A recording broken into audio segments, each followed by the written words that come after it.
Hey guys, what's up? This is Bharat. You're watching iGyaan, and right now we're going to be checking out some of the cool features of the Lenovo K8 Note, along with gaming, benchmarks, heating, etc. So let's quickly get started.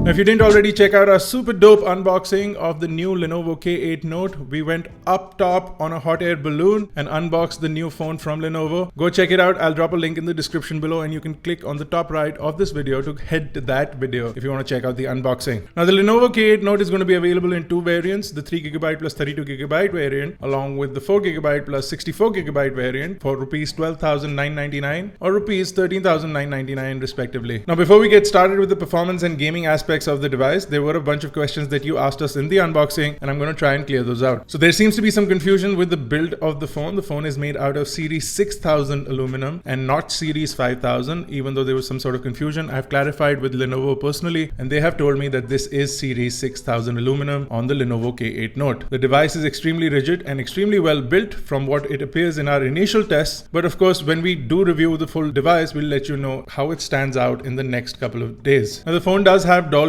Digital Audio, which is great, so you can customize the way your music will sound using the included app inside the Lenovo K8 Note. You also have Lenovo Help, which is great. If you have any issues with the device, you can reach out to the customer support team and schedule appointments at the service center. The phone also has a double tap to wake up the display feature, so you can enable this from the settings panel. And once you have this, if your phone is locked, all you need to do is double tap the display to turn on the device so that you can look at your notifications or check out time or any of those features that you might need. You also have a convenience key, which is convenient, on the left of the device, which is by default set to play, pause, and change tracks on music, but you can customize this to a feature of your own. So you can customize it to launch the camera, for example, or you can customize it to launch any app that you use frequently. You can also double click the power button to launch the camera quickly. So in case you need to launch the camera, you can do that by double clicking the power button. Now, as far as day-to-day performance is concerned, since the device is running completely stock Android 7.1.1, the phone seems to be really fast and responsive, and you can run through multitasking without any issues. You also have a split window option, so you can split the display of the Lenovo K8 Note and have the phone running two continuous apps without any lag whatsoever. The phone also easily manages to jump between applications without any trouble, and you'll find yourself using the device, as we did for about a week or so, without any problems so far, and we'll let you know how it fares in the next couple of days while we are reviewing the device. Now, as far as gaming is concerned, we found the device to handle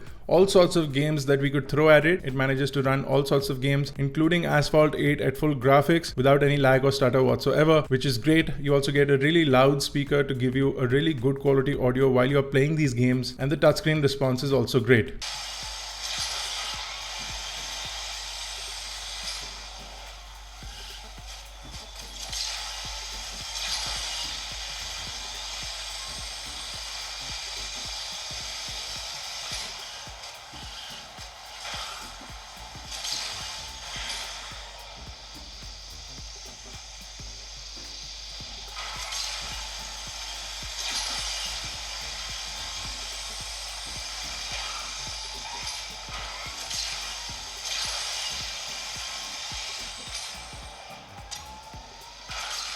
As far as benchmarks are concerned, we found that the device scores somewhere around the 90,000 mark on Antutu, which is excellent for the price bracket the phone is available in. And it also has a 10-point multi-touch screen, which we also checked out on the Antutu multi-touch test. On Geekbench, we found the device to score somewhere around the 1551 on the single core and somewhere around the 4700 on the multi-core, which put it just above the Samsung Galaxy S7 as far as single core results are concerned. And in multi-core results, the device can beat the OnePlus 3, which is last year's phone, but it was last year's flagship. And this phone, for about 13,000 rupees, manages to beat those devices as far as benchmark results are concerned. If you also look at the compute benchmarks, you'll find that the device manages to score a pretty nice 3,404, which also takes over the Samsung Galaxy S7 Exynos chipset based device, which only scores 2766. All in all, as far as benchmarks are concerned, the Lenovo K8 Note manages to pull its own and also manages to handle performance. So far, so good. Now, all this while testing gaming as well as benchmarks, the device does not heat up at all and manages to stay well within the 40 degrees Celsius heat bracket. So that is great. Now, let's talk a little bit about the cameras on the new Lenovo K8 Note. The phone does have dual cameras at the back, a 13 megapixel sensor and a 5 megapixel depth sensor or a distance sensor, which basically allows you to enable the depth mode on the camera and click pictures with a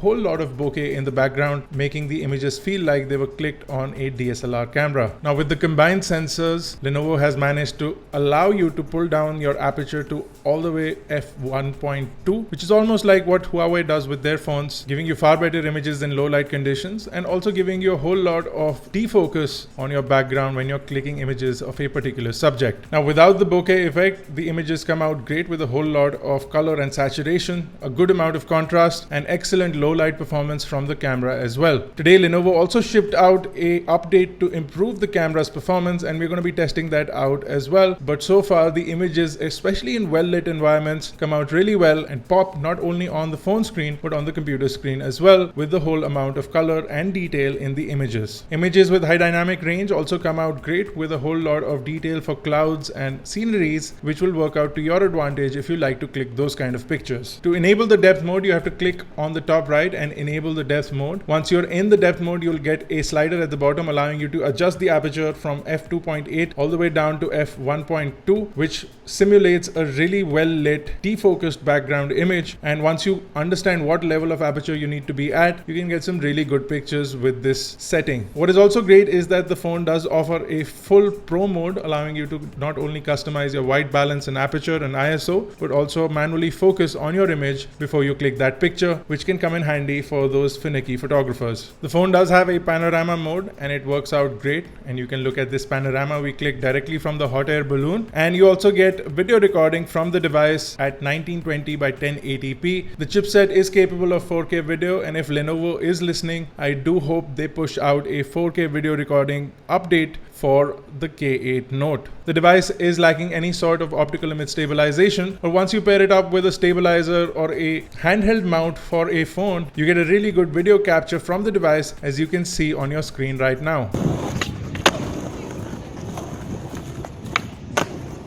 The audio from the microphone while capturing video is also exceptional, and you'll thoroughly enjoy your video experience. Even though at 1920 by 1080p, you'll really enjoy your video experience from the device.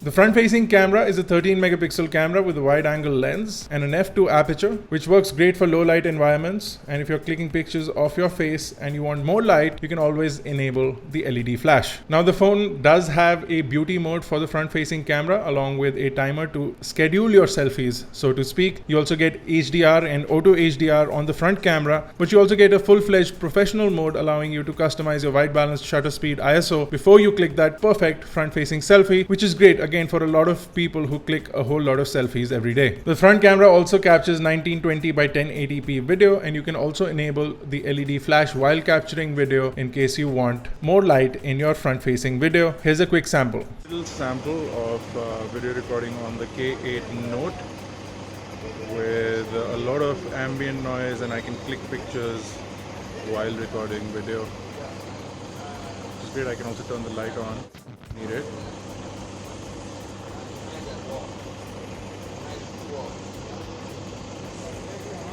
Now, the battery on the device is a 4000 mAh battery. For us, while we were on the shoot, we managed to run the device for 2 days without any problem, but that was with the kind of usage that we had, and we'll do a thorough battery test for the device in the coming days and let you know in the final review. So if you have any other questions or requests for us to include in the final review, do let us know in the comment section below. And if you haven't already, go check out the unboxing. We also have a bunch of giveaways going on, including a giveaway of the Lenovo K8 Note in the description below, so don't forget to check those out. If you haven't already, guys, make sure to smash that like button and hit that subscribe button along with the bell notification icon to be a part of the iGyaan family. I'll see you guys in the next one.